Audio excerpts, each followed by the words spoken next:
I never knew what makes me laugh because stand-up doesn't necessarily make me laugh. I was dealing with a heavy depression. I kept at it to make me feel a little better, and then I would go back and try to deal with it again. Did it like dawn on you one day? Like, oh, okay, this is it. Do you remember that moment? Brian Austin, the greatest intro There it is. ever. I absolutely love this film. Get into that. We're giving wrestler. The one and only George Strabo.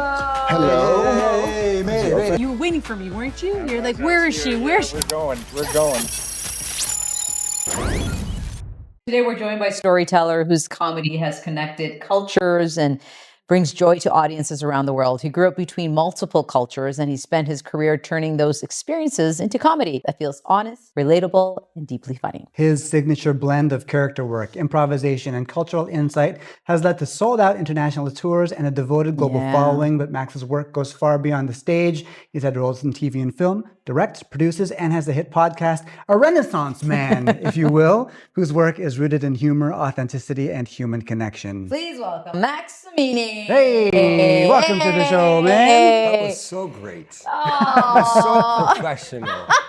We tried. We rehearsed that. We tried. For a whole week, let me tell you. Totally. Let's do it again with a deeper voice. Take it deeper than this. We were just talking about the fact that you just faced Toronto traffic and you have to deal with it, and you're doing a show here very soon. Yeah. Yes, well, it's snowing today. For those who are going to watch this episode when they watch, I flew from Mumbai, which was warm. It was fuzzy. Everybody was wearing t-shirts and shorts, and then I land in a snowstorm where from Mississauga to downtown took over an hour, and people are freaking out. But it's good to be in Toronto. Yeah. I'm happy. The And city you're no is cold, stranger to the people are city warm. here. Yeah. You've been back and forth here in Toronto and through Canada a bunch, right? Yeah, I've been touring Canada for over 15 years now. It's crazy. And Yeah. we saw those photos on your social media. And the fact that you went to Mumbai, I started doing research on you and all these videos of you dancing in Mumbai and performing the love. I think there was a video of you saying Jai Ho, and there you are with Anupam Kher. There is so much love for you in India. Yeah, there's a true romance between me and the land of India and the people. And the shows are amazing. It's been a great journey, connection, whatever you call it. It's Yeah. been wonderful. I was going to say, why do you think that? Why do you think that relationship is so strong with India? Because it's not just one thing. I think Indians culturally are very expressive with their love. They express. And also, I really, if I have to generalize, they're very real people.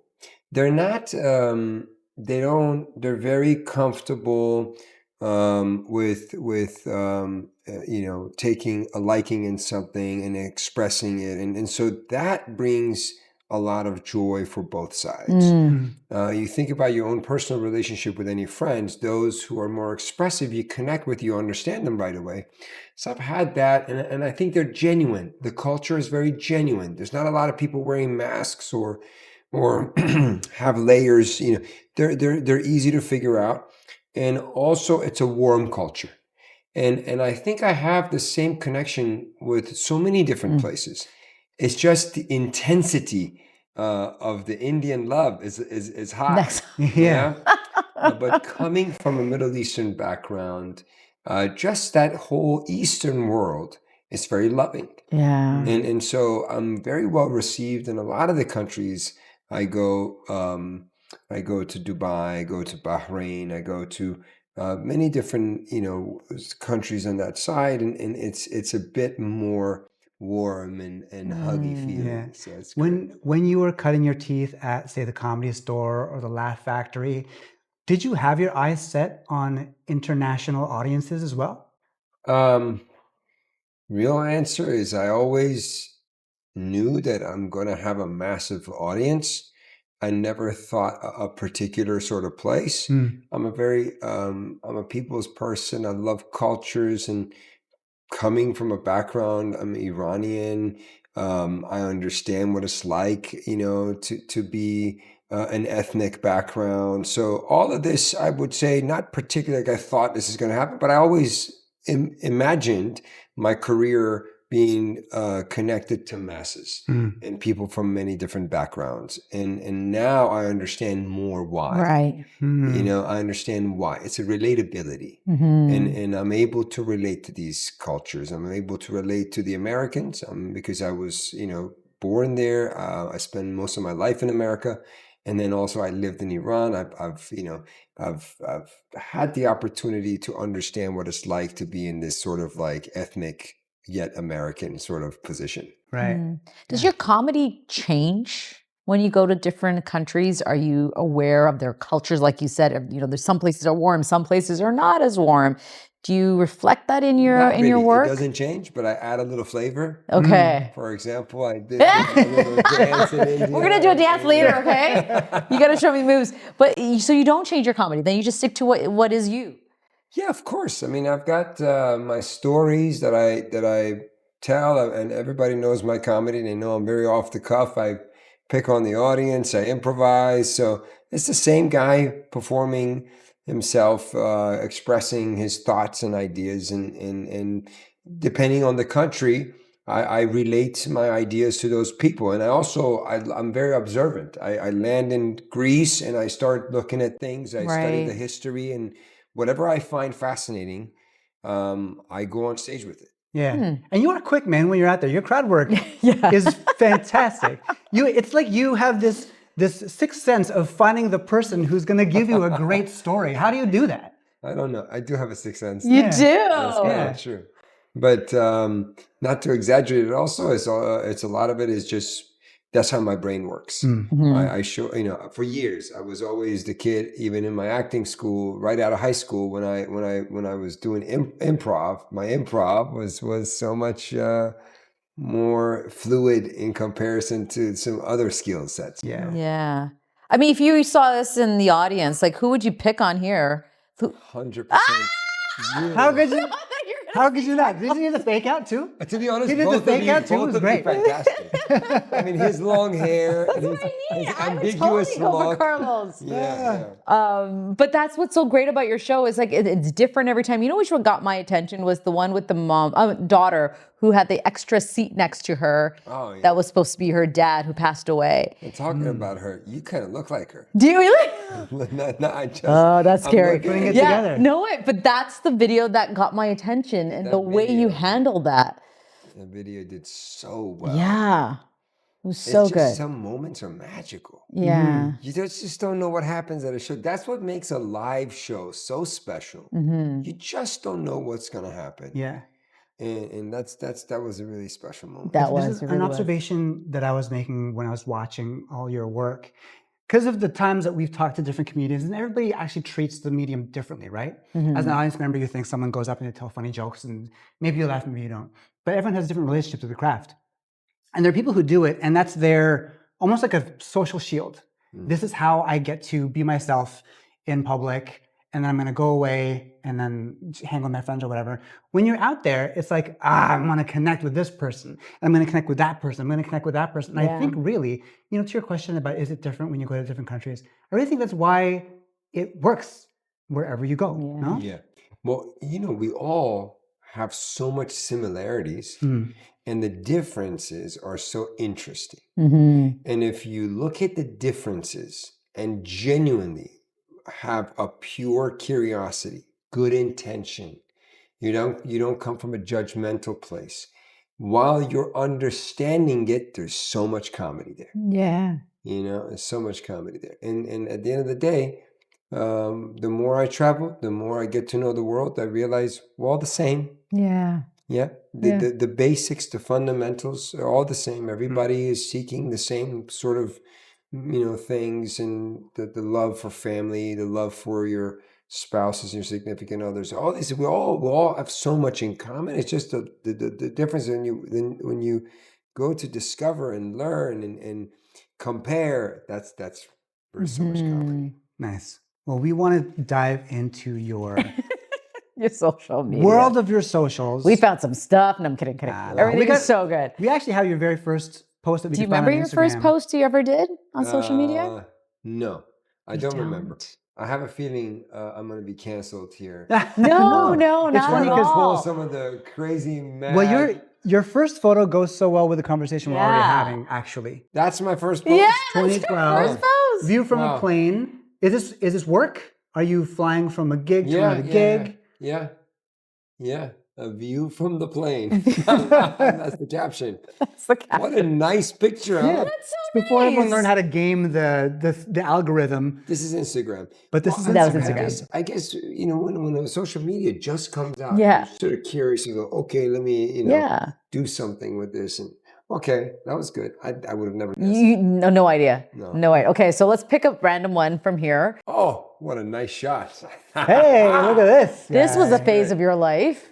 This was during the pandemic, and I worked out 3-4 hours a day. Jeez. Yeah. And I had a friend of mine who's a really great stunt actor, and he was a martial artist, and he was training me. I had some background, but this was like a very special time where all of a sudden my very busy world Yeah. stopped, Yeah. Right. and so much had changed in the world. I was dealing with a heavy depression because the market crashed. My shows were canceled. I had a relationship that just ended. And so I feel like every single department was just falling apart on me all at once. And I don't know why, but I was in a really down place. This was 2020 or 2020? 2021. Yeah. 2020 all the way till 2021. It was very, very tough times for me. And and before that, like maybe 5-6 years before that, I dealt with this depression, like a very a window of like being very down.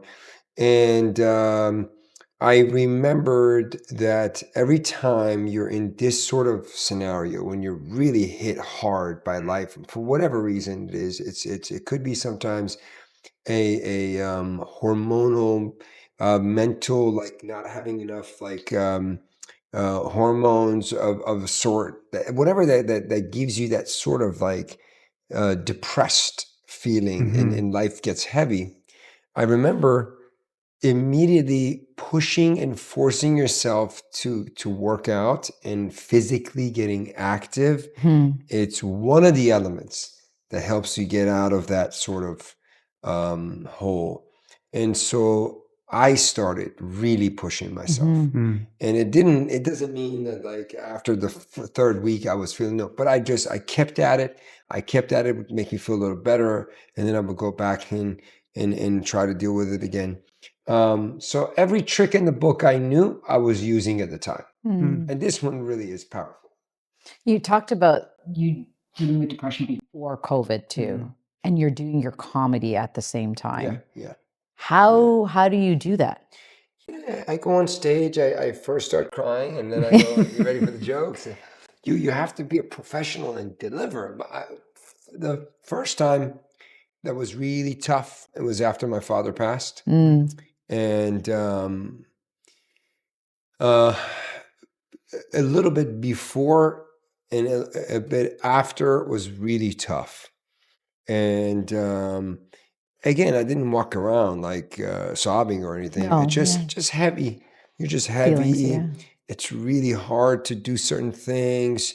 You're not yourself. And I was very down. And so I remember there's a therapist I was speaking at the time to, and she said to me, why don't you watch something that makes you laugh? Watch some comedy stuff. I know this sounds ridiculous, Max. You're a comedian, blah, blah, but is there something you want? And I said to her, I'm jaded. Nothing makes me laugh. I watch comedy at the club. I don't know. And she said, okay, but just go on YouTube and see if anything makes you laugh. And I remember her saying that. So I went online and I was like, okay, here we go. And I was like, who do I like? And I started clicking on different Who do you comedians. like? I love some old school comedians. I love Jim Carrey. I love those crazy, obnoxious, and I love some really good, funny pranks. So I'm just looking at things, and I never knew what makes me laugh, because stand up doesn't necessarily make me laugh. Because as a stand-up comedian, most stand-up comedians, when we're at the comedy clubs, we're not laughing, we're admiring. Right. We're enjoying someone's way of looking at the world or performing or observation. We're enjoying that. And once in a while we laugh. Yeah. And the laugh is different than the way the audience laughs. Yeah. It's a laughter of approval, like, God, I like the way you executed that. Yeah. Or just, I love what's happening right now. But I found certain comedy that I was enjoying. Like I said, some of the Jim Carrey stuff was really, I was enjoying it at the time. Some prank videos, and I realized, wow, these comedy clips really make a difference. And that was it was the very first time I personally had a moment of discovery of the power of comedy. Yeah. And the magic. It took me out of my world. It gave me a little mental break for that moment. It made me feel better, and so every opportunity I got, I started going online, and I almost made it like a homework. This is the time I'm feeling like this. I need to get myself out of this right now. This is not good. And I would try that. So when a fan would come up to you and say to you, that set that you did brightened my day. I'm going through a tough time. That made me laugh. Did that period of life give you a better appreciation for what you do for other people? 100%. It actually inspires me so much. I feel like that's probably the main fuel for my creation and fighting with any obstacles and wanting to do more and wanting to hug people at my meet and greet, and when they share these things, it's so special. Very special. Yeah. Comedy is special. Yeah. I'm thinking back as you're talking, and the first time I went to a comedy show, my first one was Russell Peters. Wow. There was 10 great. people in the audience, and Oh, I'm wow. like, this guy, he's going to be good. He's going to be good. Wow. And just how quick he was too, right? And seeing Jerry Seinfeld in New every York. time I'm in LA, and it's the Comedy Store. yeah. Every time I used to go. Yeah. Get off the plane, call someone. What are you doing tonight? Okay, we're gonna go. First time I saw Marin was there, Nice. but I was jet lagged, and I was terrified he was gonna see me like this, fall asleep, and he was gonna call me out of it. So it was just like this, holding onto the table for dear life, like don't fall asleep. But it's every single time. Yeah. I gotta go. It's My so daughter saw this special. picture, by the way, and she was like, "That guy can jump really high." Better Holy than cow, you. that guy jumps This high. guy could jump Did you too. By do the that way, today? That's a real jump. It's just cameras on a low angle. There you go. Yeah, well, it's So, great.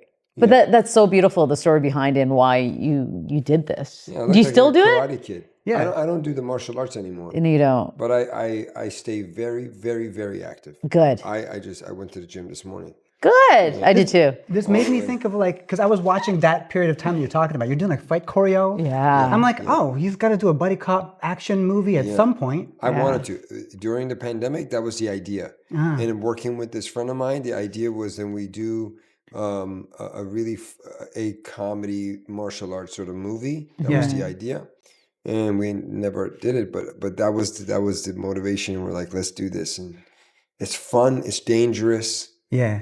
I got hurt a couple of times just choreographing, just a couple nice punches landed on my jaw. You can't bust Your this jaw up, looks man. great. Come on. All right, man. let's pick another one. Oh, speaking of my dad. Oh, speaking of your dad, there you go. This is when my father was very, very weak, and he was dealing with ALS. And I quit all my shows, and my sister, she did the same thing, left her work. She's a nutritionist. And we just went in this one room and spent all the time together, just taking care of him and sitting there. It was lovely. I love the way your dad, and we come from very similar backgrounds where, you should be a doctor, you should be an engineer, you should be, all that. I'm an engineer in trade. But yeah, the idea that your dad supported your dreams of becoming an actor, like that is not normal. Yeah. So he was there for you. Very special. Yeah. He was very, very open-minded, a very well-traveled, a very educated man. And my father, he had a master's in business, and he was the worst businessman You're in the kidding. history of the world. So we didn't grow up with money, but we grew up with such a beautiful wisdom, and he was a very spiritual guy. And so, no, his guidance was really a game changer for me. Was he a bit of a comedian too? Like, do you He get was the your? best. Yeah. So funny. Yeah. So funny. My dad would walk into a party and be the life of the party. Oh, amazing. He was so great. I always say I inherited 10% of my father's talent, and I made a career out of it. Yeah, Yeah, he was amazing. amazing. It's a beautiful photo, and you've shared that photo a few times. We Yeah. saw a trend with He's it. and my father was he's very weak here. Yeah, But you don't see that. You see, I see Yeah. a smile, and he seems in good energy there, and it's a special But this photo. is the worst. I mean, he passed away maybe a few weeks after this. So, but my father was always fit, very, a great athlete. He played most sports. I mean, the guy he was a beast. Yeah. Special. I know we're all going through the same thing. So I mean, Yeah, he's dead. listen, we've been there. Yeah, I've we've been there too. Yeah. Yeah, All it's right, hard. another one. Wow, you guys picked very interesting photos. This is during the women life freedom that was happening in Iran, and it was a huge movement worldwide. It was getting a lot of coverage, and people were really, really hopeful that something is changing in Iran.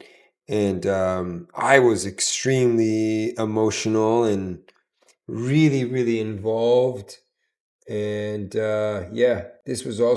are very remarkable moments of my life that you guys pulled. Yeah. Well, you have led this far a very remarkable life. I mean, it was not difficult to find photos that we thought would be great stories. This particular one, I think, is phenomenal because of the spirit that you carry into your work.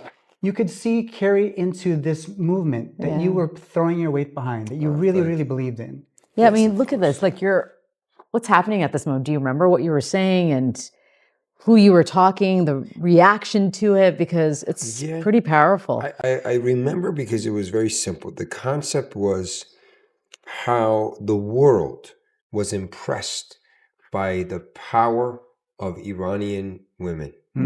The young generation of women in Iran standing up for themselves, trying to gain freedom.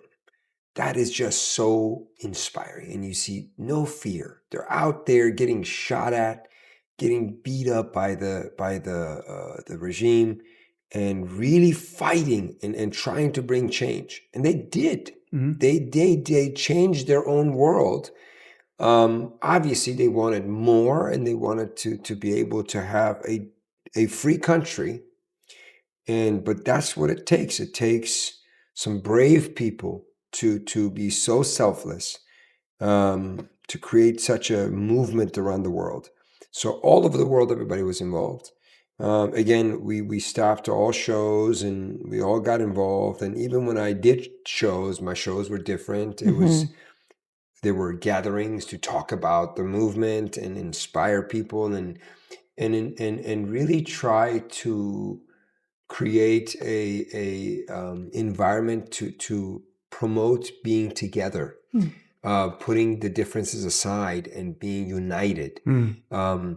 Being united is the main element for any community, any groups, any businesses. That sort of unity is what makes change, right?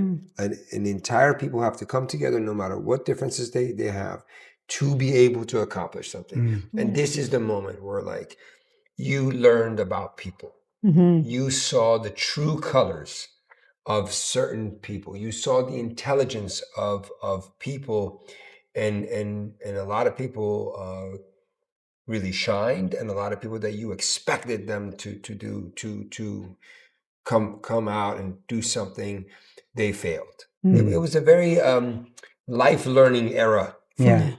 You said you lived in Iran too? I did. I lived in Iran from the age of 7, 8 years old when we moved to Iran. I was born in Tucson. And then we moved to DC. From DC, we moved to Iran. And then I lived in Iran till I was 17, 18 years old. Oh, I didn't that long. Yeah. Wow. All your formative years. Yeah, exactly. And then I moved back to the States, and then that was it. So what was it like for you to move from the US to Iran and then being there that long? I thought it was like a few years. Yeah. I was an all-American kid in Iran. Yeah. And How do you that's adjust? my comedy special. Yeah. You will see this weekend. Okay. So I talk about my life, all the transitions, how it was to be in Iran. Yeah. It was really crazy. But really, it was tough. as a Yeah. kid especially. And I was very angry for many years. I would too. Just thinking, why did my dad do this to us? And my mom would complain about it. And my parents got separated when I was 12. My dad leaves, comes back to US. We're stuck in Iran. And I was a very angry teenager. And I talk about this in my comedy special. Yeah. I talk about this whole journey. And then finally I moved back.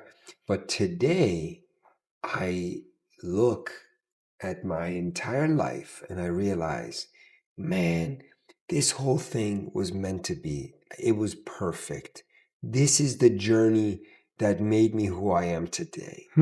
I can relate to so many different things in life because of this whole way that my life sort of unfolded. Why do you think that I mean, that's such a wonderful attitude to carry. Yeah. And it could have gone another direction pretty easily. Like you could have held on to that anger and that bitterness. Yeah. But you see how it formed you. Was there a point in time when you actually came to that realization? Did it like dawn on you one day? Like, oh, okay, this is it. Do you remember that moment? Yeah, I don't know. It took a long time to have this discovery. Because in life, we're always complaining about what we're not getting in this moment. And we really were sure that this is what I need and this is good for me. And maybe years later, you realize, oh man, if this thing that I thought is so fantastic had happened to me, I would never be in this place. But more importantly is that's why I think every book of life, philosophy, spirituality, whatever you open, it says to be content to the universe, do your best, but also be grateful. Because when you're grateful, you're saying, hey, I am in peace with what you've given me.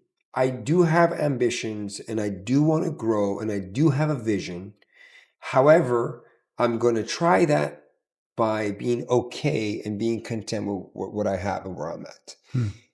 That is, I think, a really beautiful thing to constantly remind each other, because we forget at all times as humans, we have this major urge for more or what we think is right. And so I think your gut feeling has the answer. You know, What if there's no more? Like if this is it? Like see, that's the fear. Yeah. Right? People that's say okay, though. there's more to come. I'm like bullshit. What if there isn't anything come? Well, Like there's always going what to if be this is something. it? Like but what? the idea is like you don't know what it is. And I think where you're going with or where you've been on this path with this conversation is you have to understand that that is okay too. Something's going to happen. Not having certain things that we like really want so badly is okay. It's okay? It's very okay. You sure, Max? Yeah, it's okay. I think, look, really when they say everything could be worse, I look at certain people's life and I go, Yeah. man, this guy with certain physical issues, like if they can't walk or they have certain, and then I look and I go, how the hell can I possibly complain when this person's in that? And then that guy, send him to India and see how the handicaps with zero opportunity of any sort of equipment, and then that guy will look at that guy and say, Yeah. whoa, how do I complain in Canada with all this amazing opportunities they create for the handy? So every level you go, there is a way to, so I just think it's eventually you want to sort of wake up in the morning and feel light. And a beautiful thing that came out of my conversation with Anupam Kher, it was that, and some articles already have been written about it. So fast, the news comes out. traveled, Especially with Mr. Care. But it was really beautiful. We were talking and he said, you know, there's something about Indian culture and the Indian people. We are just positive, optimistic culture. Very true. Yeah. So, and I was just like, whoa, that's everything in life. If you want to pick one thing, is that positive, a positive sort of vibration, a positive being. Doesn't matter how bad you got it. When you see the light at the end of the tunnel, you're living and you will be growing and you will be doing well. You could have everything and be a negative pessimist, and no matter what you have, it's misery. Yeah. It's crazy. It's just like that one simple fact is a game changer in our lives. Yeah. It's perspective for sure. Yeah, For sure, man. All right, two more. Next one. Oh, so appropriate. Oh, Canada. Canada. So appropriate. Justin Trudeau. Oh, you guys look like brothers. Well, thank you. Listen, this meeting turned into a 30-minute comedy bit. It's on YouTube. You should watch this. It's so funny. But Amini, Justin Trudeau, you got to watch it. Yeah. I turned this click of a picture into a 30-minute joke. He was with me, Mason, behind the camera, if you guys don't see him. He's been a part of my journey in Toronto from day one. He's my promoter from day one. And his dear friend is like a family to me now. But he was in the car with me, and I made a whole joke about him. I did a whole 30-minute bit on this. It's so fun. I know. The kissing on the cheeks. I remember that. Yes. Yeah, I saw it. I watched it. Dude, so funny. Doesn't he smell good, Justin Trudeau? Justin Trudeau smells good. And him with Katy Perry now? I was just going to say, ask Katy Perry. So when you meet people like Justin Trudeau or a celebrity, do you take those moments, create a bit in your head, and then run with it when you're doing your shows? Not in the moment. Not in the Not moment. in the moment. Later on, I'd reflect back and I find all kinds of funny stuff. Yeah. What is another incident aside from Justin Trudeau that's out there that was crazy for you? You know, I'm talking about a story of meeting Snoop Dogg and hanging out and becoming friends with him for the very first time. Nice. I was out of college. I was very young when I met him, and it's such a fun and crazy time of my life. I was young. I was still trying to figure out who I am, and I was doing comedy, and so you do a lot of stupid things. And you have a lot of stupid, crazy ideas in your head, and so I used to.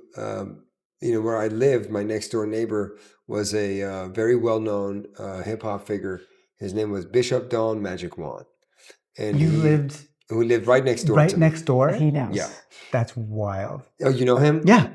Okay. Yeah. So for those who don't, he was a notorious pimp in the 60s and the 70s, and he turned bishop. He one day had a revelation and said he connected to Jesus, and he changed his life, and he let go of the hose, and he became a preacher, and he went to church, and he became a very, very unique preacher. Unique. And he wears green and gold all the time. He's got a green Rolls Royce outside of his house. You know who this is. Have I'll show I? you a picture. Okay. You 100% know. I'm thinking of the guy who sang with Diddy. What's his name? Who became a priest. He definitely wasn't with Diddy. no. He was definitely not with Diddy. I tell you. He was, what was his name? but he still had his own lifestyle. He would smoke his weed. He had the best weed in the world, apparently, and all that stuff. And all the hip hop, all the black singers of that era and all of that sort of, they all had a very high respect for Bishop, right? From Snoop Dogg, Ice Cube, Too Short, everybody would stop by. Cat Williams, all the hardcore real players would stop by, pay respect to him, hang out with him, hit a joint, and go on with their day. And Snoop just loved him. And the culture back in the 80s and the 90s, even early 2000s, was very different, where all the rappers were rapping about pimping.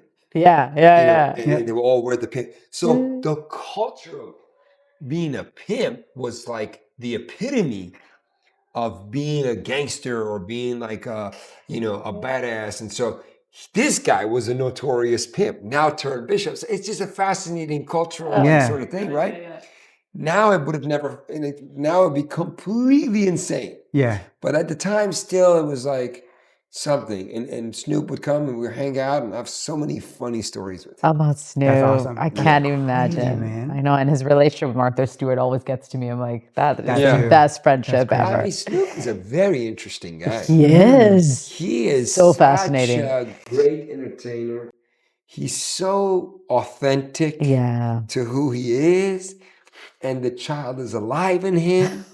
And somehow he's able to be Snoop Dogg, who relates, who is very genuine to his art and his music and the fans of hip hop, but yet he could cross cross the line, Yeah. not the line, but cross his fan base and have connections with all kinds of different people, and still bring his Snoop Doggness to the game. I like you said Do that you the follow child him is on alive. social media? Do you Yeah, guys yeah, follow of him? Like, course. I don't even know half of the stuff he's posting. He just picks random videos, and it's something that it speaks of. But it is hilarious. His page is hilarious. So It's just him. It's just him. it's just him. It's just him. I know. It works. Yeah, All right, we got our one last more, photo. one. The There most you go. recent photo. Yeah. We just talked about Anupam Kher, Yeah. the magnificent, legendary actor of India, who's done so many great projects and movies and Yeah. phenomenal work in America. I think you need to be in a Bollywood film. I think that's the next thing for you. Yeah. I think if you're listening to this, let me know when I can get the dance moves back on the screen.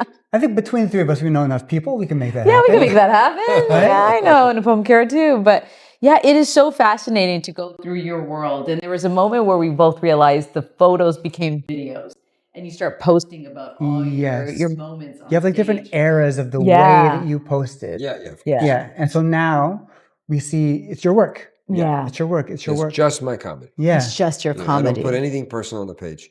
Now, I've been saying this. I've been wanting to start another page where I can share my own sort of like moments, things that I want to share. But the way the algorithm works, it punishes you. And so this is working, and the fans like it, so we Yeah. keep it this way. Right. It's special. Smart, but- man. You know. Yeah. Congratulations to you. And I know if you guys don't know, but this is actually really hot. And I'm like sweating melting buckets right now. But thank you. Thank you for taking the time. What's just gonna do what's it, your man. resolution for 2026? Resolution? Hmm. I have certain projects and ideas that for years I wasn't able to create. And it's such a beautiful timing in my career that now whatever project I want to do, I can do. And so I have production companies that they expressed a lot of interest in all my projects. And so now for the first time, it's not about like, oh, they like this project, let's do this. Now I have to choose. So What a it's like, feeling. what choice you make Yeah. matters. Right. And you can't do all of it. So I'm excited to create some meaningful yet entertaining, fun projects. And 2026 for me is a year of creating more. Yeah. Right. I think 2025 was more of planting the seed, and it Right. was more performance and more business. And I think 2026 will be a lot more creative and a lot more exciting in that sense. So yeah, but thank you for asking me this. And thank you for pulling these, because there were a lot more embarrassing. There was some embarrassing stuff on my Instagram. Should see what we didn't choose. Yeah, I we love did it. Yeah. But man, it's Congratulations. been Yeah. such a pleasure. And we love your work, but above all that, in this conversation, Yeah. I think we love the way that you think, love the way that you see things, the way you plan, and your perspective. I think that's an important thing for people to take away, is everything that we talked about today about perspective on life and even living like, in a positive living- yeah, energy man. too. Like Thank that's you. yeah. Well, it takes, your energy is also fun, and you guys, every interview I do, the conversation, it derives from your energy. You guys dictate how and where we maneuver, and so and try to be as open and as honest and as authentic as I can be, so we can at least have a real time with each other. Love that. Yeah. Thank you. Thanks, man. Thank you. Cheers. Thank you so so much. much. Awesome.